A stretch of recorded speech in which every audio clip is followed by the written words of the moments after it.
special guest is Brett Pike from Classical Learner, and we are joined by my co-host, Primal Dad Truther, Justin Kaiser. Thank you guys for being here. And Brett, we're going to jump right into it. We always do. And before we get going, guys, the only way we grow is to share the show. So if you're out there and you're listening, please help us out.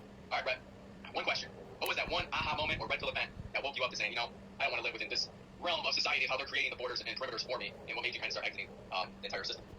Yeah, well, if you're going to grow, people do need to share the show, and they also need to, people don't realize how powerful just a comment is. Like, even if you just put the number 1 in the comments, it really helps your favorite creator, and with the algorithmic reach, so definitely do that. But in terms of your question, it was actually maybe around 2014, 2015, and my sister had become a vegan, which I just found to be horribly strange. And today she's actually not a vegan, and she thinks it had negative effects on her health. But regardless of that, back then she was a vegan, and she started telling me all these weird things about the food system, and I just thought she was batshit crazy, honestly. But out of respect for my sister, I was like, oh yeah, all right, well let me look into some of these things. And I started to look into some of the things she was saying about the food system, and I realized that, okay, there's actually something here in terms of there being problems with the food system. So my thought was, and it's funny because I made a video about this yesterday, but my thought was, look, there's problems with the food system, and I was never told this in school. Well, what else is there problems with? And I started looking at people who were talking about the things that I had found about the food system, and then I started to look into, okay, well, what are the other things they're talking about? Because they're ahead of me, obviously. And I started to look into thing after thing, and once you start pulling on that thread, you start to unravel a lot. And then as I was going through that awakening, a buddy of mine, because I had a degree in history education, I was going to be a history teacher, and a buddy of mine told me that, well, a lot of the historical things that I thought were true were lies. And there was this guy, Richard Grove, who had a podcast called The Peace Revolution, and this was the podcast, End All Podcast. And I told him that Richard Grove sounds like an idiot, and if you give me a few days, I will prove to you that Richard Grove is an idiot. And then 3 days later, I went back to my friend after a lot of research, and I said, Richard Grove is very smart, and I am, in fact, the idiot. And that really just started me on a pathway to not only figuring out what was really going on in the world, but I realized that if my education was fraudulent, that I really had to reconstruct the way I approached learning and understanding the world. And I developed a concept that I originally heard from Richard Grove, and I've really developed it, and I teach this to young people, but this concept of intellectual self-defense, that your brain, in a lot of ways, is like a computer that is constantly under attack from computer viruses. And you have to have that antiviral software to make sure that what you think is true is actually the truth. And that comes down to methods of critical thinking, that comes down to logic, identifying logical fallacies, getting back to primary sources, only accepting something as true after you've been able to prove it to yourself, and really discerning what you know from what you think you know, and what you think you know from what you heard. And that started me down my path, and that's really what I try to help young people with to this day. Yeah, bro, I'm not sure if you remember the first time we talked. I was talking about a book I wrote for fatherhood. And there's a chapter I wrote in there called Deschooling Dad. And that was kind of like what you're talking about. And I'm also a history major too, so I go through history and I'm a nerd. I can read all of it, and then I realized the same thing, that I was lied to about almost everything. And so that Deschooling Dad part though, Brett, that was like the biggest part for me. And it was like, wait, I need to relearn everything and forget everything I was ever taught. Okay, shit, well, how am I going to do this? I was 38 when I had my first son, so I was just like, dude, this is crazy. All right, but my wife just wanted to teach me about like deschooling dad, and so it was like 1,000 hours outside. She was talking about it already. She was just growing, and she was as big as she is now. And I just remember, like, all right, well, if we're gonna do this, we have to do it right. And then my wife's like, well, his whole room's in the solar system. I'm like, well, how do we know the solar system exists? She's like, well, we know it exists. I'm like, no, you just told me I have to forget everything and look into everything. And that was like the first thing where I really went down like further into research. Was just like, well, did it exist? There's millions of flat earthers, millions of globers. So how am I supposed to pick? She's like, well, go figure it out. And I started doing that with every single thing. Just to teach my son, I'm like, oh, well, he loves dinosaurs. Well, when did dinosaurs come to exist? Yeah, I know, Justin, we talked about this.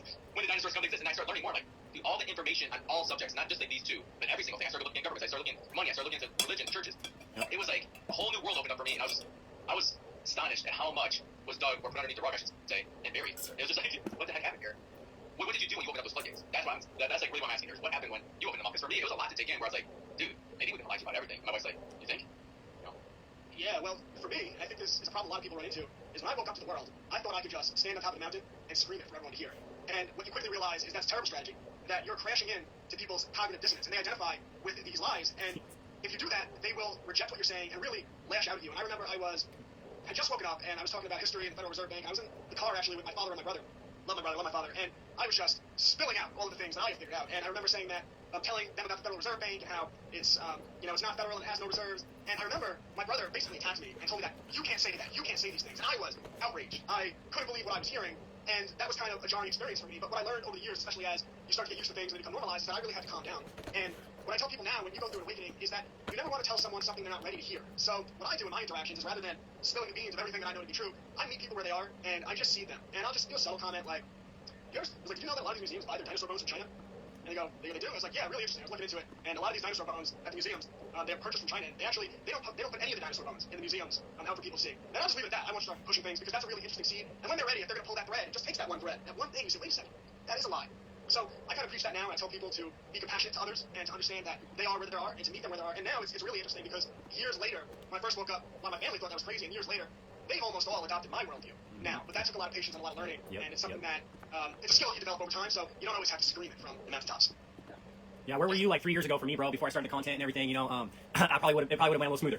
But hey, that's why I think we do what we do, so we could say, hey, we just went through this for y'all, right? Kind of to teach people, right? The others, the things we've been through is the way I look at it.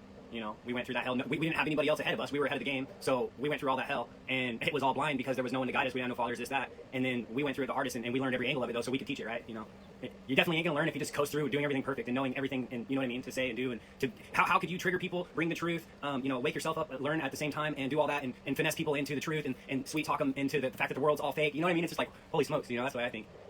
Well, yeah, it's really important that we all remember that relationships are really the most important part of life, and you don't want to destroy relationships because you don't wake people up doing that. And remember a few years ago, there were political pushes to make sure at Thanksgiving you talk to your family about politics, right? And I'm over there listening to, like, the last thing I want to do at a Thanksgiving dinner table is start talking about politics, or start having an argument with people about why I'm so much smarter than them and how I understand the world, and they don't. And it's much more powerful to have respectful and meaningful relationships and to see people and be there for them and guide them along, because ultimately it's the building of family and the building of community where you start to develop strength and you start to develop that momentum, and that's really what the people in power don't want you to have. They don't want you to have those close connections, and those are the best part of life. So you don't have to destroy relationships. You don't have to get mad at people for not seeing things the way you do. In fact, I think a big problem we face in the truth movement at large is that everyone's at odds with one another. So I kind of joke all the time, and I say, I am a follower of all of the people that you're told you're not supposed to follow, all of the people that you're told are the really bad people, the really hateful people, and what makes me laugh is that none of them like each other. I like all of them, but none of them like each other. And until you get to a point where people start uniting based on common ground, and we can work out all the little details, but you're not going to have power until you start to find uniting forces. And for me, I really want to be a uniting force, because we as a movement, as a people, as Americans, because I think the common denominator we all share is that we love 1776 and we love the idea of the Bill of Rights and free speech and the right to bear arms and a government that actually represents the people. Well, we can unite around those common ideals, and then, you know, we can figure out all the rest later. Yeah, I like we put that, right? I think major thing that when me and Nate Feathers were talking to create the show, that's the narrative, we were just talking on the side, right? And we're just like, dude, there's so much awareness that people don't have, and we just want to bring the awareness. Well, we need to start with dads and like helping these kids out, which of course I know you already do that. And we were just looking like, we didn't know we wanted a podcast, right? We had no idea what was going on. And he's like, dude, what do you think, Jack? Like, I know thousands of people have these things, but I think we might need to do a podcast, bro, and just bring all the powerhouse dads on, the guys who I've built relationships with from the summit to just doing Instagram lives, from my book, to just keeping in contact with, right, over the years. And Nate's like, let's fucking do it. And then we just started, and Nate is so like, he is very similar to me after I found out, but I always thought he was very vanilla. I'm like, dude, you're so boring, Nate, this and that. I found out he's not as boring. I'm like, dude, you're a cool dude. And we started talking about like different things, from feminist movements to World War II with Adolf Hitler, and it opened our eyes. And then Nate said, he goes, Jack, how am I not supposed to tell all my kids, he has 6 kids, he's like, how am I not supposed to just go back and like, dude, dad messed up, I'm wrong. And I love your take right there. I just like, take it slow and allow them to research both sides. It's like my son, people, the other day, a kid's like, people out there are gonna think this is great, first of all. This is my little disclaimer. My son is told by a kid, oh, the sun's moving this fast. My son's like, no, it's not. The sun's literally circling the planet Earth. That's what he tells this kid. And then mom heard my son. Yes. Mom goes, I know an astronaut. An astronaut went into space, so that's then you are wrong. I'm like, who the fuck are you to tell my son that? You know, I've given him both sides, and he has created his own world, what he believes is true and false. And I said, I don't know. Let's learn this together. This is like when I was telling you I was deschooling, and that's the conclusion he's come to. He's like, he tells his friend, he goes, well, why is the sky blue? And his friend's like, I don't know. He's like, well, the ocean looks the same, right? Because during the day, it reflects the waters above as the waters below, and he goes, at night, why do you think it's black, the same as the ocean? And the kid's face was like, but then that mom just had to come in and like step on him, and kind of like, you're a kid, you don't know better, right? And so I've learned the same thing slowly of like, just, you know what, don't. And it's through my son really read that, like him, just because he was so mad and upset about that situation. He's like, I'm never gonna say it again. I'm like, no, people can disagree with each other and still find common ground. And so now we're just slowly taking on my test. You don't need to tell no one has to believe the way you believe, and most people will not. So I love that you said that, you know, just inching in there. I think just you've said something like that before to me, where it's like, just millimeter by millimeter, let's move the curtain, you know, back for these people. So I think that's a great approach, and the only approach, because most of my family stopped talking to me on Facebook because I posted a thing asking, and this is me asking people like, hey guys, do you want to talk conspiracies, right, and truth or stuff? And people are like, yes. I'm like, all right, well, let's start with flat earth. This is when I'm trying to research and learn it. And then my whole family just turned on me. They're like, you're a flat earther, you're this and that. I'm like, I'm literally asking questions. You're watching on Facebook. I'm literally debating people, trying to figure out the truth. But I think a lot of people, and that's the problem, is they don't want to have those debates. They don't want to have argumentative conversations and then end up still friends. Like, what happens to the world that we've gotten so far away from, you know, just that common conversation that you both can be different sided but still friends? Ego. Yeah. Oh, go on, John. That's all. I can leave it there. It's ego. You know what I mean? I can elaborate on that if you want, but that's where it starts, right? In the programming of just the people in general. We all grew up being mind-controlled programmed, and it sounds really out there at first, and then break it down. You know what I mean? Anything that sounds out there, I'll just tell people break it down. And Jack, I wanted to say something real quick. What you're telling your kid, dude, that stuff, and the way you're teaching him that's beyond advanced for any type of parenting out here. That's doing so much for him, because you're weaponizing him with so much knowledge, and then you're teaching him the humility and to be humble with it. And that's really, you can keep going, but you don't have to go much deeper than that. You know, people just don't want to go a little bit further into thinking about things because they're so spread out, distracted. You know what I mean? Yeah, and my whole thing is that we can teach the kids to figure these things out for themselves, even to an extreme degree. So one of the things that I really focus on, because, you know, we have these internet conversations, and I'm on X, and everyone wants to grade me, and people see the videos I do about the public school system, and the videos I do about historical stuff, and that's the type of stuff that goes super viral, which is why you lean into that, because you need to reach people and get eyeballs and whatnot. But what's really important is empowering these kids, and one of the things I really always focus on is entrepreneurship and things like that. And I tell my students, I say, if you're interested in that, then become a billionaire, build a rocket, and go figure it out for yourself. And you know, in schools, they would never tell kids these type of things. But I tell my students all the time, I say there's a few billionaires in here right now. And I know that to be true. I know I'm looking at it because it just takes a mindset shift. And I know I was having a conversation with the students the other day, and one of them said to me, you know what do you think about the thing people say where there are no good millionaires? And I said, well, if you think that, then you got to be the good millionaire, right? Because ultimately what I want my students to do, and I want our children to do, is I'm trying to teach them to take power. I want them to have power. I want them to be the ones that decide the direction of society. And that starts with teaching them skills, that starts with teaching them thinking, that starts with helping them to get the experience that they'll need to do real things in the real world, and we have the ability to do that, and every parent can do it from home, and now there's so many people taking control that really, even if you're doing it from home, you're doing it with a community, and that's seen by the three of us talking right here, and the millions of other people who are doing the type of things we're doing. Yeah, and when you're saying that right now, Brett, I was just thinking, bro, knowledge is power, and that's like what we teach my son. Not only do we teach him like communication skills, nonverbal and verbal, but we also teach him emotional regulation, intelligence, and they just now he's 5 years old. People think like, oh, first of all, I'm privileged because I get to homeschool. I hear that all the time. I'm like, oh, you don't know how much money we gave up to homeschool. You guys have no idea. But people give up to do this life. But he just came from carpentry class. He's 5 years old. People are like, he's not old enough to use tools. Really? You should see what he's building. It's super cool. And they don't start by building a fucking house. You have to start. You start small in everything with these kids. But if you start planting all these seeds, then they have many, many skills, and not just a master of one, as Justin, I know you and I talked about again. Like when he was on the show, he talked about being a master of none. Wait, master of one. Go on, say it, Justin. I read the full damn saying, man. Well, it's the idea of the master of none. You know, it's the jack of all trades, right? Mentality, where you're not just a guru of one thing, because if you do that, you're gonna miss so much other stuff, you know. And it's great. I love that there's professionals out here, and that's why I always say I kick it with gurus. You know, I study. I literally, I'll hang out with a guru with one specific thing for hours and hours and hours, and I'll get infatuated with their mind because they're so into that one rabbit hole that they are the person to talk to about that subject. And so you kind of got to get good at, you know, utilizing people, and a lot of that has to do with being able to see the good and to see, you know, the uniqueness and the you know, how amazing somebody is inside, and then not having the ego to be like, oh, I don't really like the way this guy looks. You know, he kind of triggers me or something, so I'm not going to listen to him. And so I noticed subconsciously that I was doing that, and so I started breaking all that down, and that's a lot with breaking down the ego. So I started getting into where I'm like, dude, I don't care, and you know how you're skating a lot, because it's like, dude, I don't care what this dude looks like, I don't care, dude, what he does at night, whatever. If he's got the right information, I'm gonna kick it with him, I'm gonna see his intelligence, and I'm gonna appreciate that, you know what I mean? And people can feel that, like gurus, like when I hang out with gurus, they can tell that I'm so into what they're saying that they like feed on the energy, you know what I mean? And then you'll like go back and forth with that, but it's like, the guru, like I say, the guru is cool, and if you look at it kind of like, I kind of look at this as like Grand Theft Auto, right? Where like we can go to these different people and stuff, and there are all these different characters in our game, right? And they're all stationed. Like you gotta have the gas station attendant if you want gas. Like you don't want to be an NPC, but you gotta have him who's gonna pump the gas. You ain't gonna have no awakened soul pumping your gas. I'm sorry, like in my opinion, unless of course, you know, they're doing it for conscious reasons. They're there saying I need money for, you know, a week or two. You know the idea, but the concept is being able to see the whole picture, and you know when you need something, you need to know the resource and how to get it and who to go to, and then say, hey, you know, and trust them and be like, hey, this is my guru for this. I got a good understanding, but I don't want to know as much as him, dude. I don't have the time and energy to know as much as him, but I know how to use him, like a chessboard. Yeah. I dabble in law, I dabble in accounting, but when my business has issues that come up, ultimately what I do is I go to an accountant and I go to a lawyer that I trust because they've dedicated their life to accumulating that type of knowledge. Now, there is the master of none concept, so I'm also pretty good at reading legal documents. Sometimes I write my own legal documents. I have a decent handle on my accounting, so there is the idea that you want to have an idea of how to do different things. But another really great example of that is Henry Ford, and he was once getting a lot of flack from the media, and they were writing, you know, newspapers about how stupid Henry Ford was and how little he knew, which is so laughable when you think about what Henry Ford actually accomplished. So one day he said, I'm going to show you how smart I am. And he called a press conference and he said, I'm going to sit down here and I'll answer every one of the questions you have about anything related to my company, and watch how smart I am. And they came in and they asked him a question that was a legal question. And then he said, John, come here. And he called his lawyer over. He said, answer this question. And then they asked him a money question. He pulled his accountant over. He said, answer this question. And Henry Ford told them that he was smart enough to surround himself with people that were smarter than him. And there is a lot of truth in that. And when we educate our children, what I tell parents is that you want to do something called skill stacking, and you want to stack up as many skills as you possibly can. So whether that's reading, writing, carpentry, engineering, plumbing, cutting hair, I don't care. Skills, skills, skills. You take their interest, you follow it, they start doing cool things, they start showing interest in one thing, you guide them to start a business, you teach them about the skill of marketing, you teach them about the skill of sales, they start to make money, and you teach them about investing, and all of these different things related to it, and you just stack skill after skill after skill, and by the time they're 18 years old, they have so much experience and so many different skills, along with the critical thinking skill.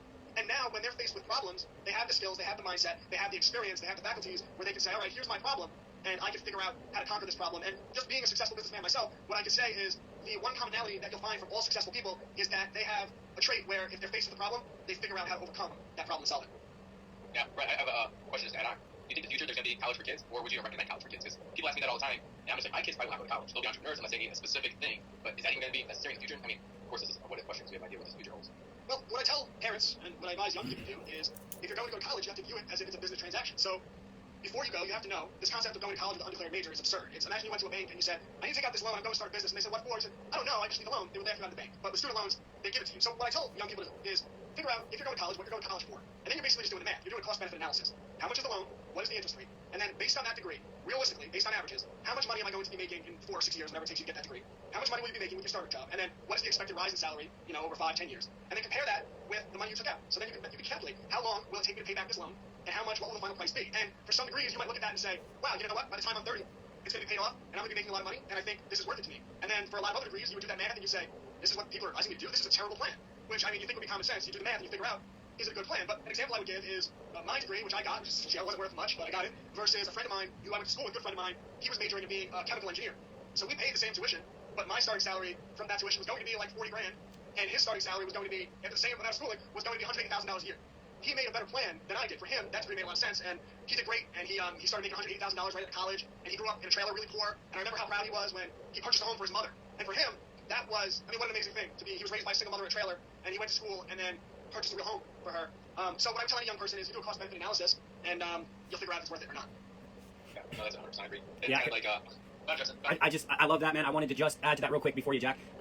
What he's doing, he's breaking down simple concepts that just went right over our heads as we grew up, right? Because of the build of the system. So like you're asking about college, he's saying like, listen, it's the duality, right? The big picture is the duality. There's good and bad everywhere, and he's breaking it down. Like if we have more understanding, we can use these tools better. You know, like the college in itself needs to be restructured in my opinion. But what he's saying is, if you go in knowing what you're doing and that there's purpose behind it, and you have an actual like more of a guarantee. Like hey, if you stick to this, you're guaranteed almost. Like your odds are way higher than when you go into that, because a lot of people go into that blindly, like he was saying, and you go and then you get rejected out of the system because you weren't educated in what you're going into and what and how, and then you have the fact that it's built that way against us for the majority. So what it all comes down to is like this guy keeps saying is he's breaking it down, and that's everything. That's with everything. If you just look into it and you use discipline and you break it down, then you can take all the good through it, and then you can get out of there, you know, with you know, saving your energy and time and getting the result you want more, as opposed to, you know, I feel like everything in this world just takes advantage of you when you hit autopilot, dude. The minute you just stop being conscious, it gets you. And the more you just stay aware, it's with everything. And dude, even with slot machines, I'm gonna do videos and stuff about slot machines. I've been researching, dude. They take advantage of the bots, and that's what it's all about. Is they literally take advantage of people that get all emotional because they're emotional triggers, and these lights and bells and whistles and things are going off, and it's just getting your brain firing and wiring. And so you're tapping. They want you to just zone out, but they don't ever expect. I've been studying this guru on slots. They don't expect someone. His name's Cowboy Slots, dude. And they don't expect someone to sit there like our guy here and mechanistically start being like, wait a second.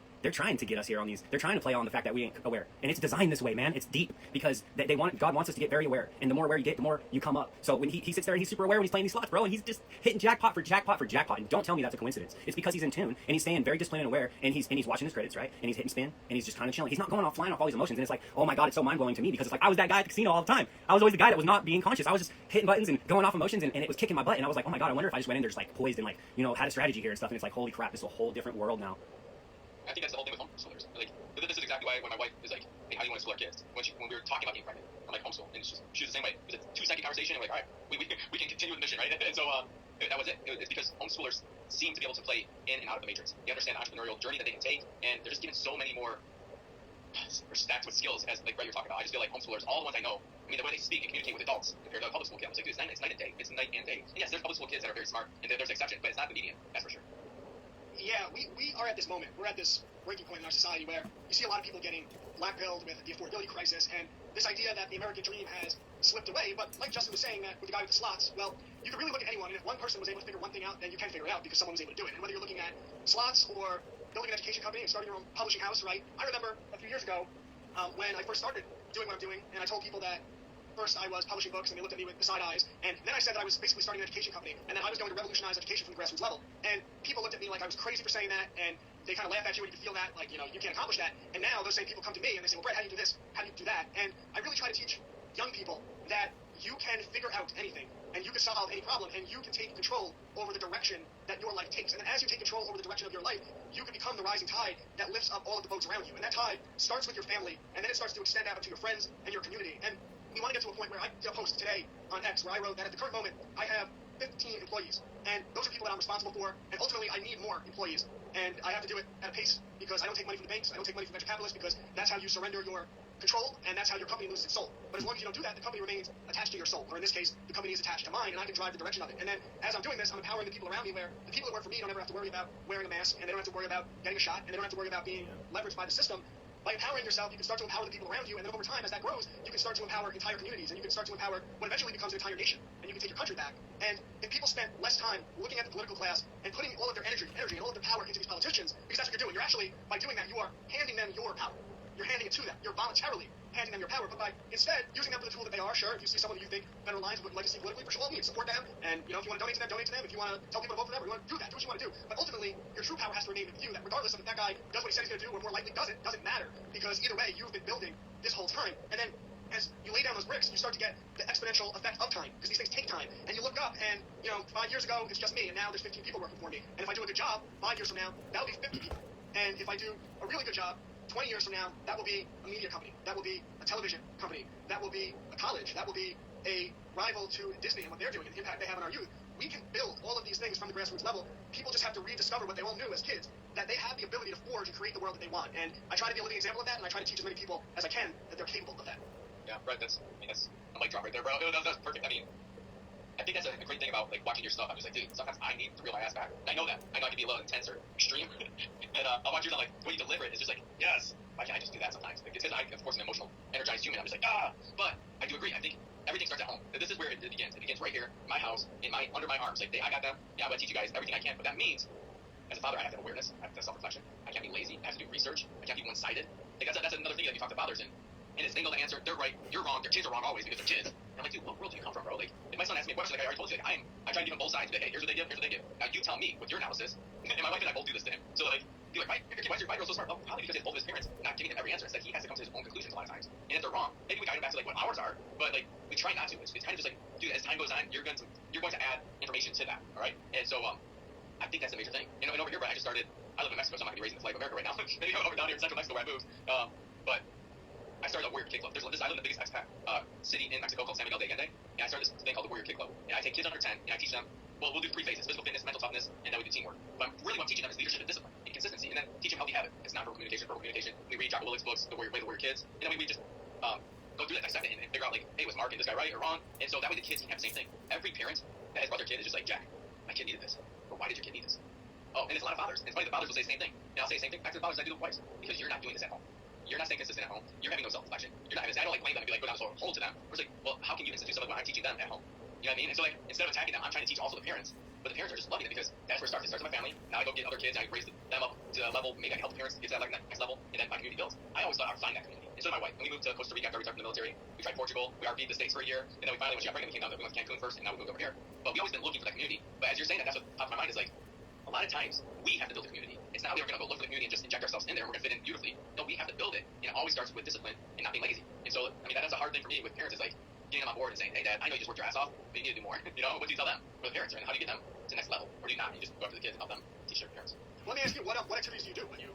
So the first 45 minutes is fitness. So we'll do a cool down. I'll teach you just how to do like regular circuits. We'll do a run around the track, and then they have to finish by cooling down doing hand and arm signals. And the kids love the hand and arm signals part. It comes in twice every time. The next 30 minutes, we read Jocko Willick's book or we listen to the podcast, and then we talk about that and dissect that entire thing for mental toughness and why it's important. And they have to debrief me on something that they've gone through a similar situation. Like this week was rise against the struggle, and so rise above the struggle. And so they're telling me a story of how like they were struggling, but they overcame that struggle, right? And so the last part is just team building. So it'll be stuff like they'll be blindfolded and we'll put cones all over, and they have to guide them through. The first time they can touch them, the next time they have to use their words and actually proper communication of like move left, step through, 2 steps to the right, 2 side steps to the left, 4 or 3, whatever it is, and then they'll finish again with hand arm signals. But team building is always like something different. Where arms are connected, they have to jump over obstacles, the arm knot.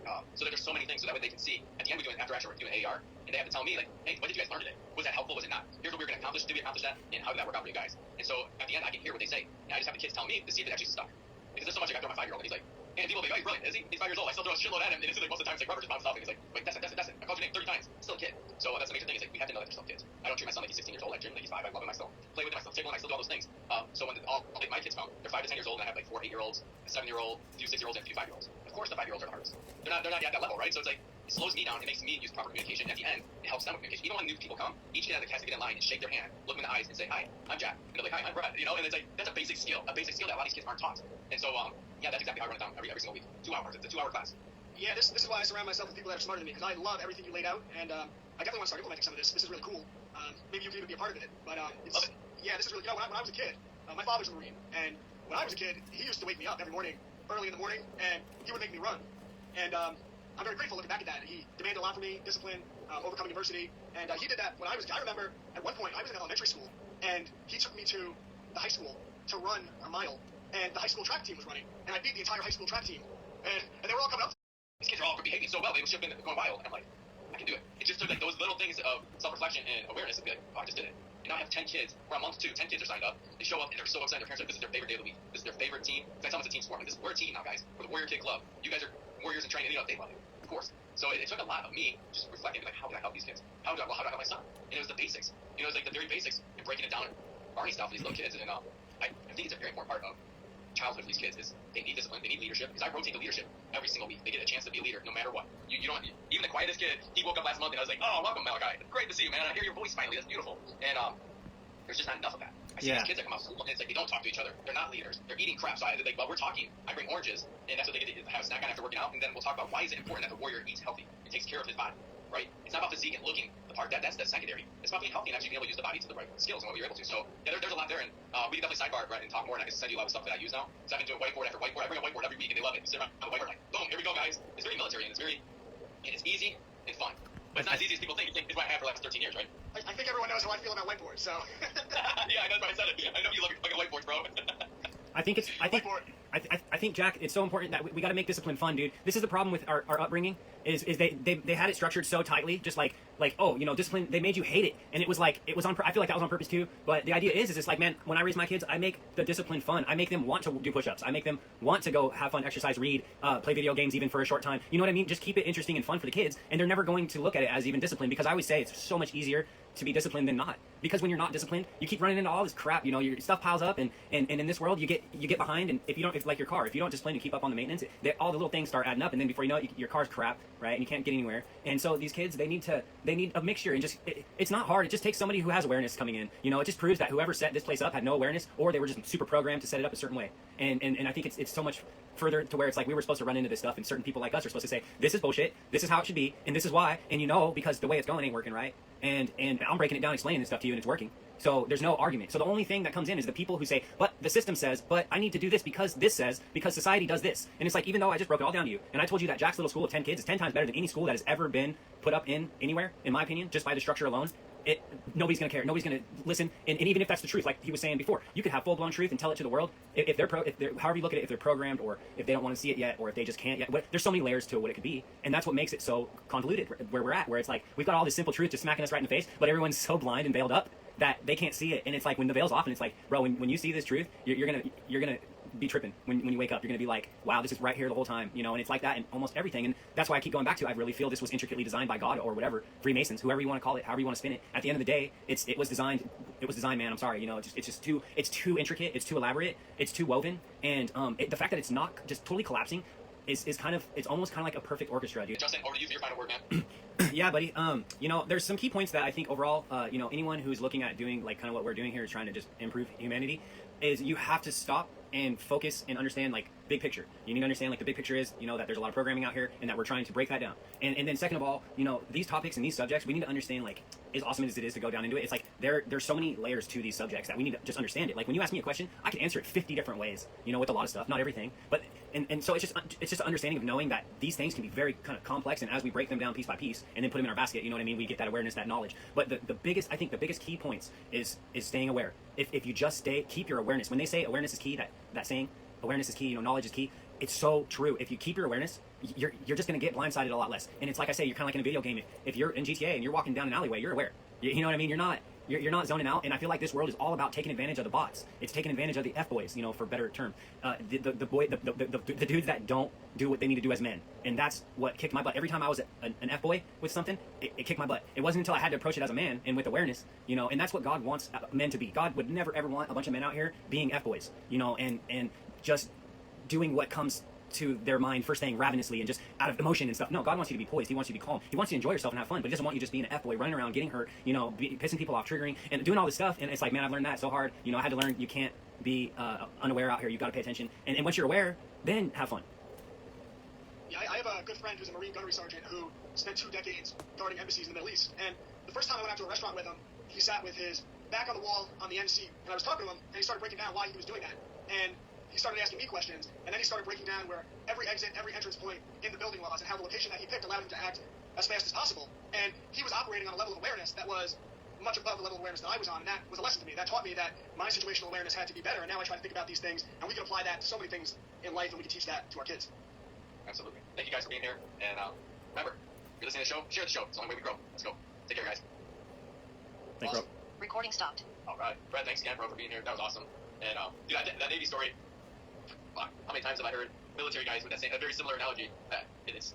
I mean, once you come out, especially these guys who are super trained, it's like their fucking awareness. I feel like I have great awareness, and I'll meet someone who's like a Navy SEAL or Special Forces. Not really the Rangers. I've done all the Ranger stuff too, but it's like you meet them, you're like, fuck, bro, like, I have great awareness. This dude just made me feel like I have no awareness at all, you know what I mean? It's like, it's crazy, because it's like, you can always improve your awareness. That's something that you always focus on and go through, and I think that's something we don't tell kids. That's something I didn't learn until I was 28, where it's like, kind of like you said, Justin, I was just going through the motions, just a drunk alcoholic, druggy womanizer that was just like, I lost my mom at 22, and that was my excuse for, like, I could be a full asshole to everyone because my mom died.